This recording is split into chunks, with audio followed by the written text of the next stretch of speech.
সরকারি প্রাথমিক বিদ্যালয়ে ইসলাম ধর্মীয় শিক্ষক নিয়োগ না দিয়ে সঙ্গীত শিক্ষক নিয়োগের সিদ্ধান্তে ক্ষোভ প্রকাশ করেছেন জনপ্রিয় ইসলামী বক্তা ডক্টর মিজানুর রহমান আজাহারি।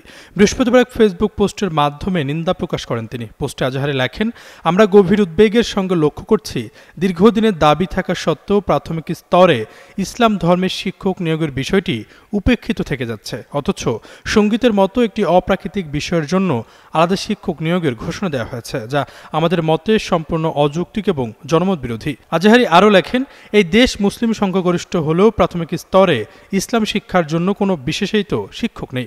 অন্যদিকে সঙ্গীতের জন্য নির্দিষ্ট পদ সৃষ্টি হচ্ছে, এটা অত্যন্ত বেদনাদায়ক। আমরা সন্তানদের বিশ্বাস ও ধর্মীয় মূল্যবোধ সুরক্ষিত দেখতে চাই। এর আগে অন্তর্বর্তী সরকার প্রাথমিক বিদ্যালয়ে শিক্ষক নিয়োগ নীতিমালায় পরিবর্তন এনে সঙ্গীত ও শারীরিক শিক্ষার জন্য আলাদা দুটি পদ সৃষ্টি করে। আগে এসব দায়িত্ব অন্যান্য শিক্ষকরা পালন করতেন।